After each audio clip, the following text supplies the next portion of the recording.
Olá, meus queridos daqui do YouTube Jana Rabelo, como vão os senhores? Eu tô de volta comentando uma proposta de redação detalhadamente e sugerindo alguns repertórios socioculturais para os eixos temáticos em que esse tema se encaixa. Hoje a gente vai falar sobre um tema muito atual, a desinformação na internet. O que vai fazer com que a gente discuta discurso de ódio, fake news e, eventualmente, até mesmo a radicalização política e ideológica que a gente vê no Brasil atual. Então, vem comigo, porque eu acho que eu tenho umas boas sugestões para o que você pode colocar no seu texto.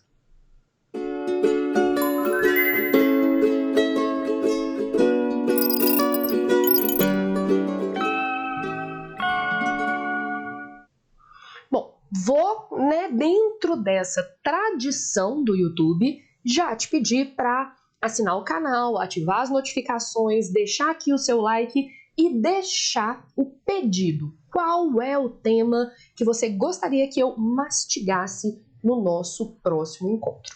O nosso tema de hoje, eu já estou aqui me preparando para jogá-lo na sua tela, é um tema que tem tudo a ver com a atualidade e, na verdade, acaba se cruzando com outros temas. Afinal de contas, se a gente fala sobre desinformação na internet, a gente pode eventualmente usar alguns dos argumentos e dos repertórios para discutir outras questões. Por exemplo, o doutor Google, o uso das ferramentas digitais em busca de informações sobre saúde.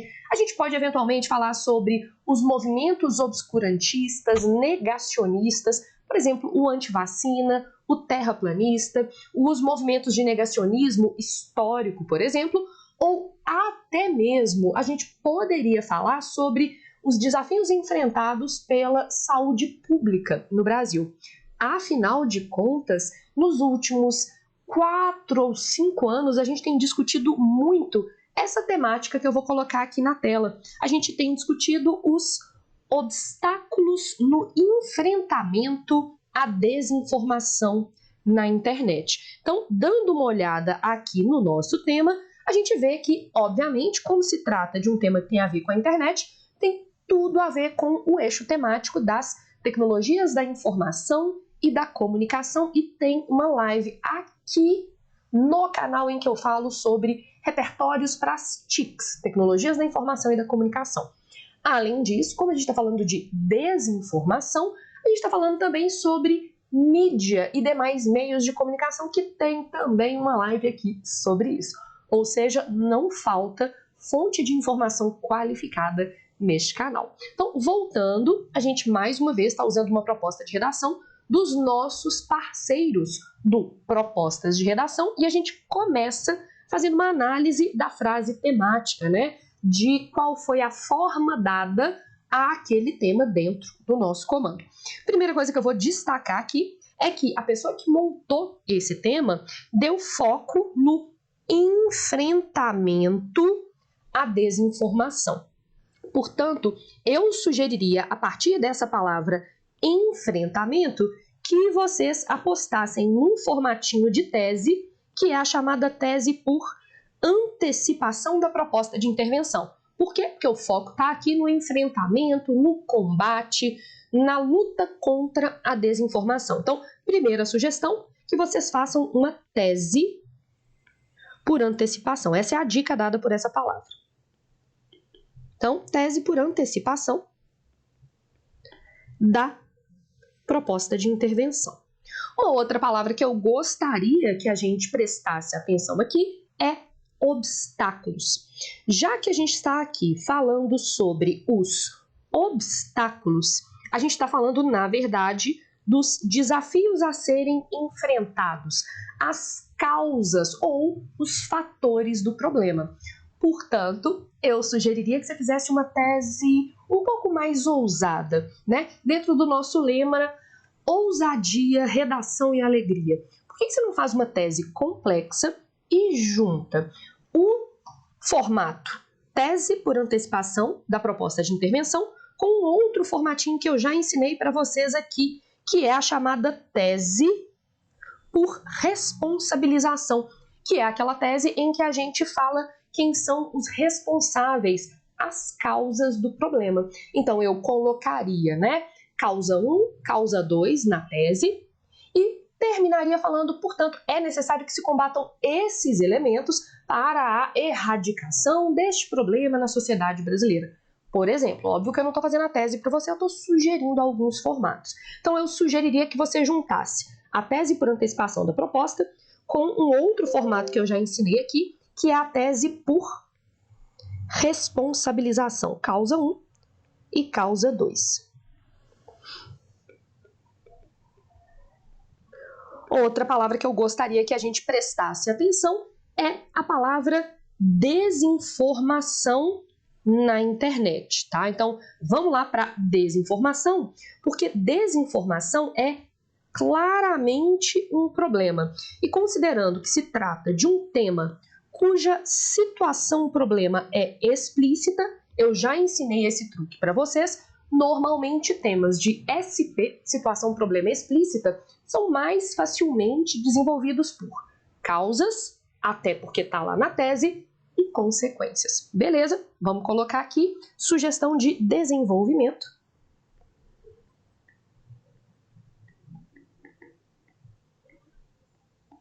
Por causas seguidas das consequências. Ok, a última palavra que a gente tem aqui é o nosso recorte. Eu não estou falando de desinformação no condomínio do meu prédio. Necessariamente, isso vai ter uma circulação virtual, a gente está falando da internet, dos grupos de WhatsApp, de Telegram, a utilização de redes sociais como o Twitter, o Instagram, eventualmente o Facebook, tá? Portanto, última palavra a ser analisada, vou destacá-la aqui em azulzinho. Internet é o nosso recorte temático e a gente vai usar isso daqui para se lembrar que o eixo temático principal é o eixo das TICs. Tecnologias da informação e da comunicação. Basicamente, a gente vai falar de internet, redes sociais, smartphones, tablets e aplicativos. Ok, primeira análise do tema já feita e eu acho que vocês já perceberam o quanto uma análise detalhada da frase temática já me dá muitas ideias do que eu vou fazer. Agora, a gente já tem uma ideia do que vai fazer na introdução, no desenvolvimento 1, no desenvolvimento 2, e a gente vai, obviamente, pensar na proposta de intervenção. Agora, eu acho que a gente pode ler a coletânea em busca de algumas dicas. Vamos fazer isso? Bora comigo! Texto, ó, dei um zoom sem querer, jovens, é para vocês admirarem o fato de que eu tenho um batom da cor da minha blusa e de que se eu mexer a minha cabeça aqui, ó, aparece Rodrigo no centro da nossa transmissão. Mas beleza. Eu, obviamente, fiz isso de propósito, só para mostrar essas coisas. Não foi porque eu errei a câmera, não. Voltando. Então, vamos lá para a nossa coletânea. E temos o nosso texto número 1. Vamos ver se tem alguma coisa na fonte que nos ajuda. Relatório Internet, Desinformação e Democracia. Opa. Eu acho interessante aqui que a gente preste atenção em democracia. Muito provavelmente, a internet e a desinformação afetam negativamente a democracia. Então, a gente pode, a partir disso daqui, pensar nos impactos políticos da desinformação. Se isso causa, por exemplo, uma instabilidade democrática, uma radicalização das posturas políticas, entre outros aspectos. Olha o quanto que ler a fonte me dá dicas. Então, a gente pode já começar a pensar que esse fenômeno tem implicações, desdobramentos políticos. Já me deram uma dica aqui, ó.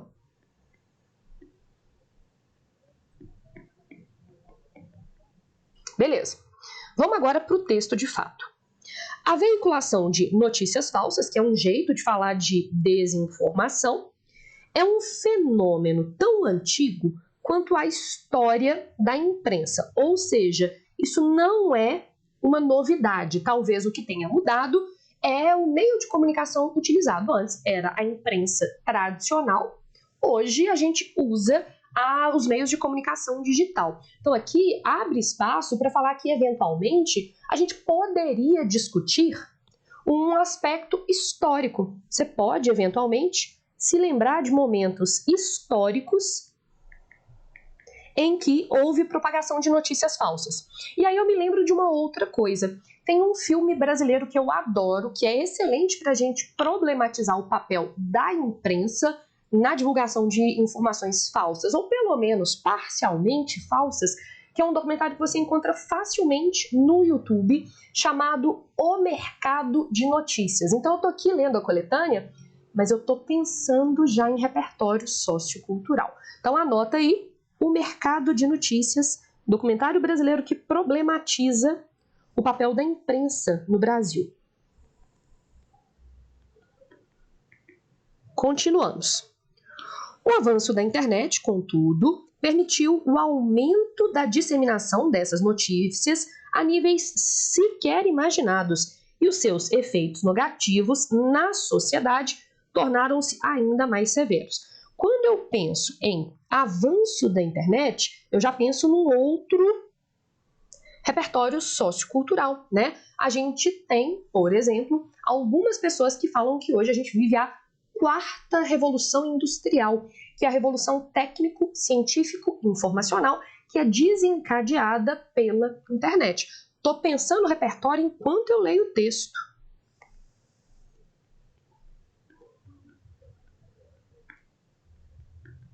Olha como é que a gente não precisa forçar a amizade, pensar no repertório sozinho e depois puxar o argumento. Eu posso ir lendo a coletânea e falar assim, olha, isso me lembra esse filme, me lembra essa referência geográfica, essa referência histórica. Beleza. O fenômeno da desinformação, beleza, vem sendo apontado na era digital como uma das principais ameaças a processos eleitorais. Então vamos lá, ó. Ameaças a processos eleitorais, eleições são a base da nossa democracia representativa. O desenvolvimento da internet e a sua crescente adoção e uso impulsionam transformações sociais que ainda estão por serem compreendidas. E aí a gente está hoje, pelo menos essa é a minha meta com vocês, se concentrando em, a partir da leitura da coletânea, pensar em repertórios. Na hora que eu vi esses dois trechos, eu pensei em dois repertórios que são interessantes.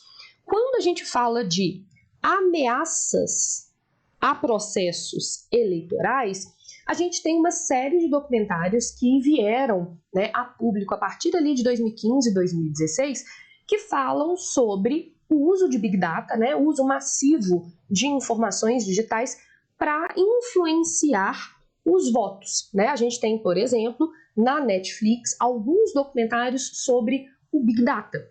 Quando a gente, por exemplo, fala de transformações sociais que ainda estão por serem compreendidas, a gente pode usar, por exemplo, a Primavera Árabe. Ou as jornadas de junho de 2013 no Brasil, que são mostradas, por exemplo, num documentário que se chama Junho, o mês que abalou o Brasil, tá? A gente tem, né, uma série de produtos audiovisuais que falam sobre esses elementos. Então, o texto 1, ele já me deu argumentos, ótimo, mas ele me deu repertório, que é um dos focos dessa série de vídeos que a gente está gravando para vocês agora. Vamos para o texto 2.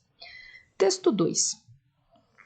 O fenômeno das fake news, notícias falsas, por uma questão de segurança, tá, gente? Usar fake news, entre aspas, na sua redação, que é um termo de origem estrangeira, até porque a gente já tem o equivalente em português, notícias falsas.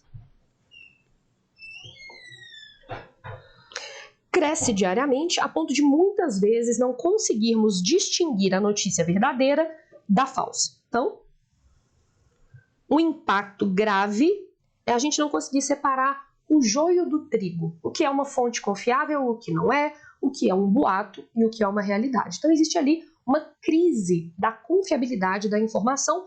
Tem um repertório sociocultural de que eu vou falar para vocês daqui a pouquinho, mas já pode colocar aqui. Na hora em que eu vi isso daqui, é que eu pensei num filósofo contemporâneo chamado Lyotard. E daqui a pouco eu vou falar do Lyotard para vocês.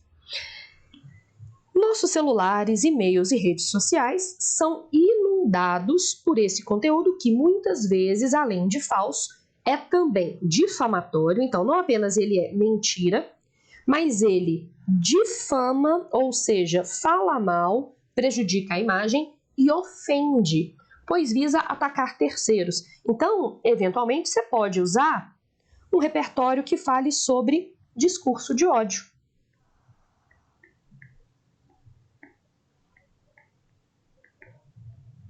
E eu vou até indicar para vocês daqui a pouco um repertório sobre discursos de ódio, pois visa atacar terceiros e não somente confundir o público leitor através de uma mentira. Beleza, esse texto se chama Fake News.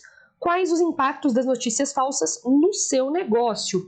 E se a gente está falando de notícias falsas e o seu negócio, é porque eventualmente você pode discutir impactos econômicos.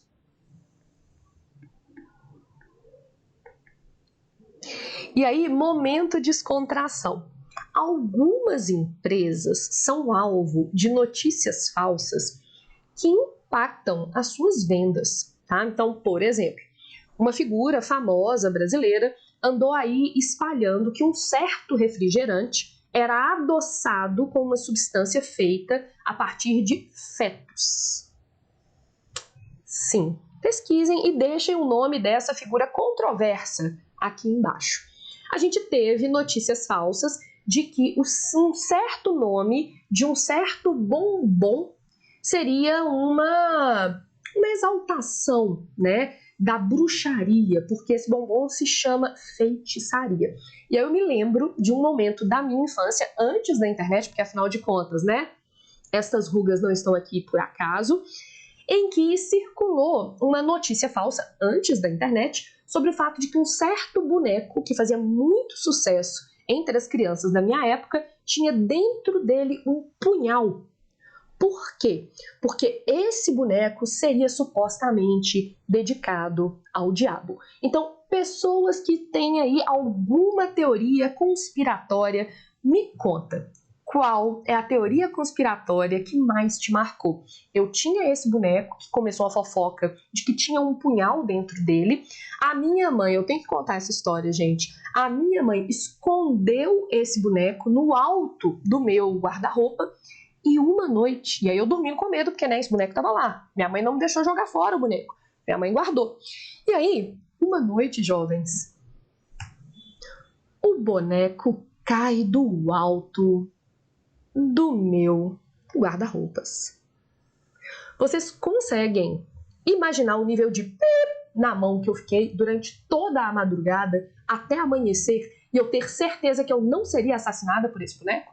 Pois me conte qual é o boato da sua infância ou adolescência que mais te marcou. O meu é o boneco satânico que tinha um punhal dentro de sua cabecinha. Voltando agora para o que interessa, que é o nosso texto. Texto número 3.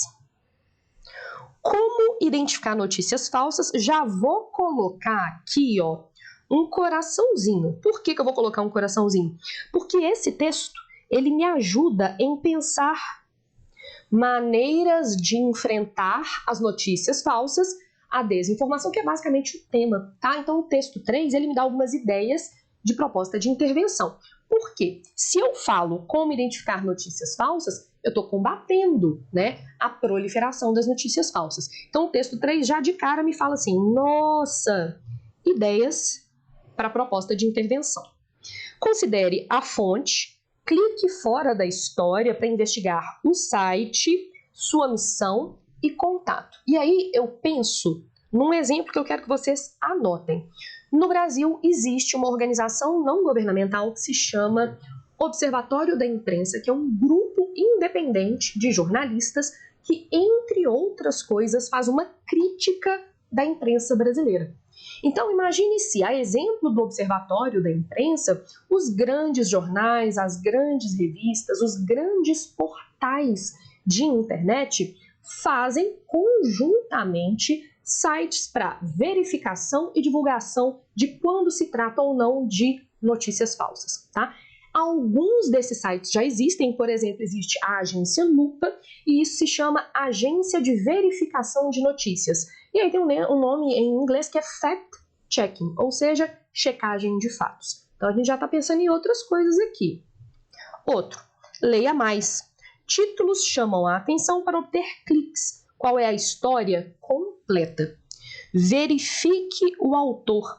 Faça uma breve pesquisa sobre o autor. Ele é confiável? Ele existe mesmo? Fontes de apoio. Clique nos links, verifique se a informação oferece apoio à história. Verifique a data. Repostar notícias antigas não significa necessariamente que elas sejam relevantes atualmente. E é preconceito? Avalie se seus valores próprios e crenças podem afetar o seu julgamento. Bom, nessa parte de preconceito, eu já pensei num repertório sociocultural maravilhoso para este e para outros temas que têm a ver com a pressão do grupo e das crenças pessoais na gente confiar em informações que não são tão confiáveis. Então vem comigo aqui na nossa câmera da mãozinha, porque existe... deixa eu dar uma consertada aqui na câmera da mãozinha. Aí, ó, a pessoa ao vivo e a cores tá mexendo na configuração. Vamos ver se vai funcionar. Torcemos para que sim, para a imagem ficar um pouco melhor. Aí acho que vai melhorar, será? Não gostei da câmera da mãozinha não. Vamos voltar aqui e eu vou escrever na nossa folha mesmo. Existe, gente, um fenômeno psicológico, na verdade, 2 fenômenos psicológicos, que ajudam a gente a entender a desinformação e as notícias falsas, tá? Esses 2 conceitos vêm lá da psicologia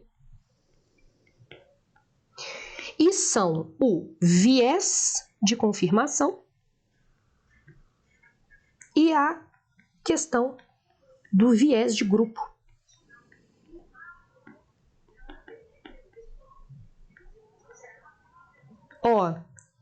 Viés de confirmação é a ideia de que você tende a confiar em fatos, em fenômenos e em opiniões que confirmam a sua visão de mundo já pré-existente. Então, se você odeia um certo político e recebe uma notícia falsa falando que esse político espancou um gatinho, você tem muito mais chance de acreditar nessa notícia do que se chegar uma notícia falsa falando que ele ajudou uma velhinha a atravessar a rua. Por quê? A notícia falsa falando mal desse político confirma a sua visão de mundo pré-existente. Então, o fenômeno se chama viés de confirmação. E existe um outro fenômeno da psicologia que nos ajuda a entender isso que está acontecendo, que é o viés de grupo. Nós tendemos a achar mais aceitáveis opiniões, posturas, práticas e comportamentos dos grupos de que fazemos parte ou de que queremos fazer parte. Portanto, se eu recebo uma notícia no grupo de WhatsApp da minha família, eu tenho muito mais chance de acreditar numa notícia falsa desse grupo do que se uma pessoa que é apenas um conhecido distante do trabalho me apresenta uma notícia falsa. A gente tende a copiar as opiniões dos amigos, dos familiares, das pessoas mais próximas.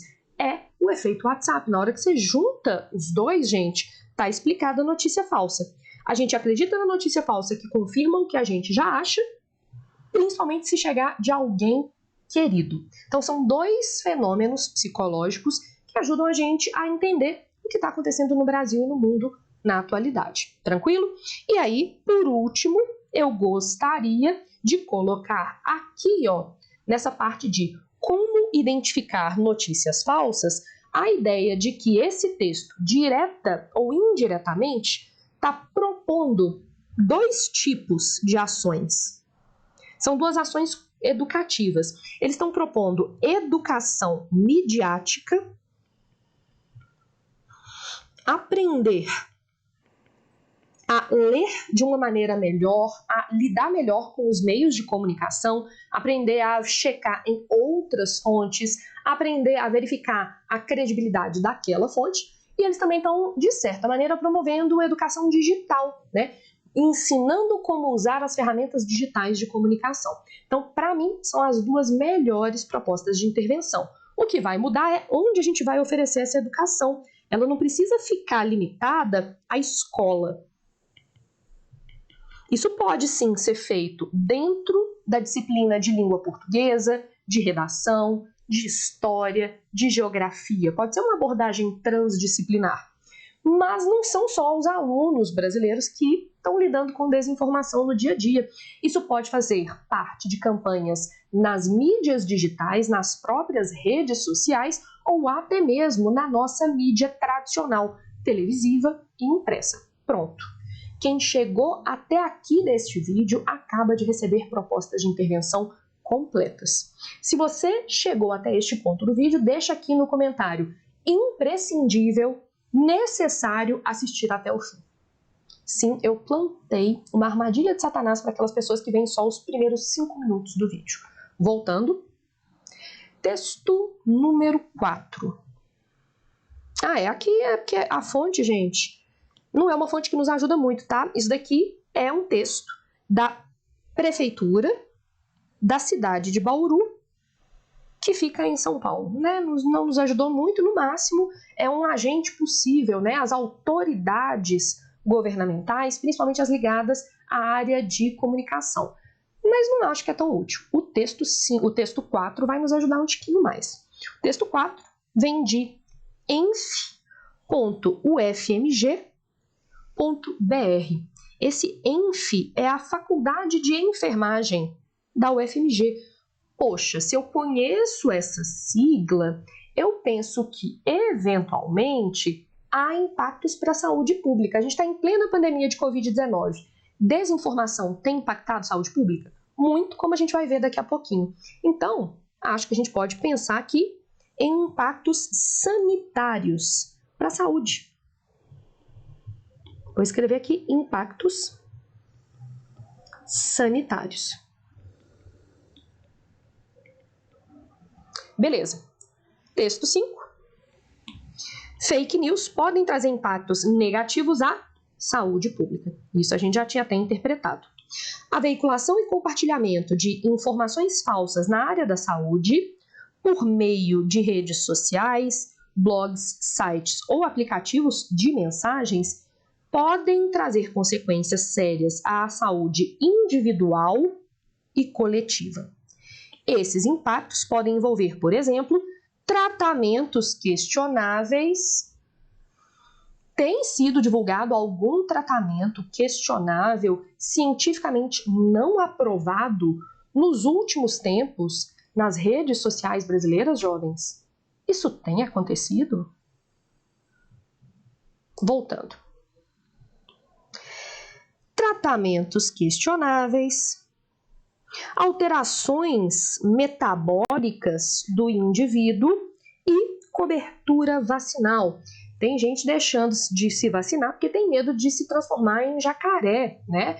Tem gente que tem tido falência hepática porque tem tomado um remédio que não ajuda em doenças virais e que tem um impacto hepatotóxico, né? Que atrapalha o funcionamento do fígado.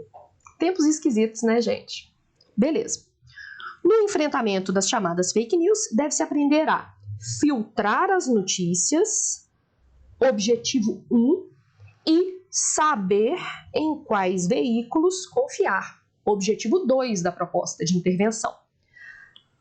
As fake news são uma tendência nas áreas política, econômica e mesmo histórica. Por exemplo, os indivíduos que negam que tenha havido o Holocausto, os indivíduos que negam que a escravidão tenha sido negativa, ou até mesmo, pasmem, os indivíduos que negam que tenha havido uma ditadura militar no Brasil e que ela tenha sido ruim para o Brasil. Complicado, né, gente? Devido às trocas de informações e possibilidades de interação social proporcionadas pela internet. Vou ser muito sincero, talvez essa tenha sido, dos últimos vídeos, a leitura mais produtiva da coletânea. A gente pensou em vários argumentos, repertórios, e agora só me restam as minhas indicações finais para você se aprofundar nesse tema. O que eu preparei para vocês? Primeiro, pós-verdade, tá?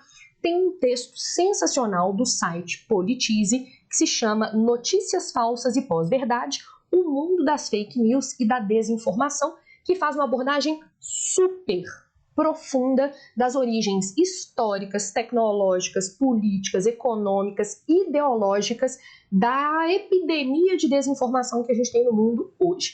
Texto imprescindível para escrever essa redação. Para quem quer fazer uma introdução por atualidade do tema, você pode mencionar o papel da desinformação na atual pandemia de Covid-19. A Fiocruz, Fundação Oswaldo Cruz, uma das maiores instituições do mundo no que diz respeito à pesquisa na área de saúde pública, escreveu um texto que se chama A Pandemia da Desinformação. Imprescindível para entender quão danosa pode ser a notícia falsa no Brasil e no mundo contemporâneo. Próxima indicação, uma problematização. Alguns estudos indicam que centenas de pessoas podem ter morrido por causa de fake news sobre Covid-19. Esse número já está chegando a alguns milhares, que são os indivíduos que tomam remédios não indicados, indivíduos que ingerem desinfetantes, sim, estamos nesse nível, entre outras notícias falsas que são propagadas pelas redes sociais.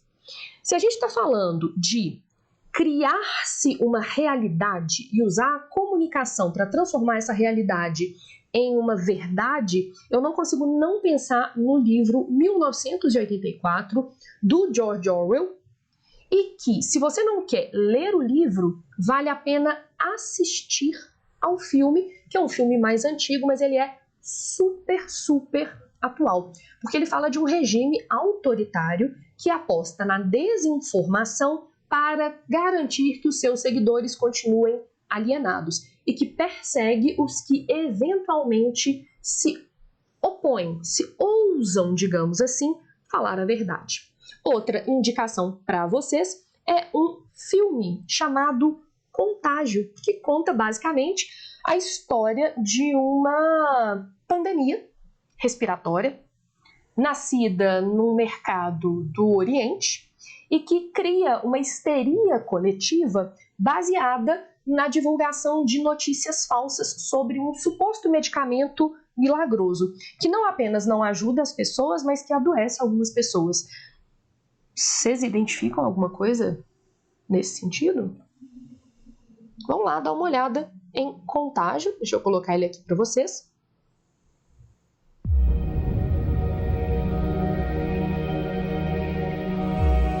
It was a groundbreaking ceremony for a new factory. Did she mention seeing anyone who was sick? Anyone on a plane, the airport? No, she said she was jet lagged. The average person touches their face 3 to 5 times every waking minute. In between, we're touching doorknobs, water fountains, and each other. Matt. Mom? No, go up to your room, honey. So we have a virus with no treatment protocol and no vaccine at this time. Vou parar por aqui para vocês não ficarem mais tão assustados. Vale a pena assistir a Contágio. E se a gente está falando sobre essa questão, eu acho que a gente pode também falar sobre a epidemia de discurso de ódio nas redes sociais. A desinformação também tem essa utilidade. E tem na Netflix um filme bem interessante, cujo nome original é The Hater, mas que foi traduzido como Rede de Ódio, e que mostra que as notícias falsas e o discurso de ódio às vezes se voltam contra os seus propagadores, tá? Se você quer um repertório mais filosófico, eu vou indicar esse moço que tá aí, que é o Pierre Lévy, um filósofo francês contemporâneo, um dos meus favoritos, que fala que a gente vive numa cybercultura, ou seja, uma cultura que é perpassada pela internet e pela virtualidade nas suas mais diversas áreas. E ele fala de um processo de virtualização, que é aspectos da realidade que afetam o que acontece no mundo virtual e o mundo virtual que afeta a realidade. A perda dos limites entre real e virtual, que é exatamente o que a gente tem visto nos últimos tempos. E, por fim, encerro falando do Lyotard. Tinha falado sobre ele lá na coletânea, quando a gente viu o texto número 2, especificamente, e o Lyotard fala que a gente vive uma crise das metanarrativas, um questionamento extremo das verdades e dos discursos que guiavam o homem. entre eles o discurso científico e o discurso midiático. Essa matéria que eu coloquei aqui na tela para vocês é sensacional, super compreensível e é um primeiro momento, um primeiro passo na obra do Lyotard. Bom, espero que com esse vídeo eu tenha ajudado vocês a escreverem sobre esse texto, né, sobre esse tema, que é um tema complicado, mas que, acima de tudo, eu tenha ajudado vocês a pensar sobre a realidade brasileira e mundial e como todos temos um papel no combate às notícias falsas, à desinformação e todas as formas de manipulação política, ideológica, econômica, cultural que vem desse fenômeno. A gente se vê amanhã às 18 horas. Um beijo e deixa aqui um comentário. O que você achou do vídeo de hoje? Até mais!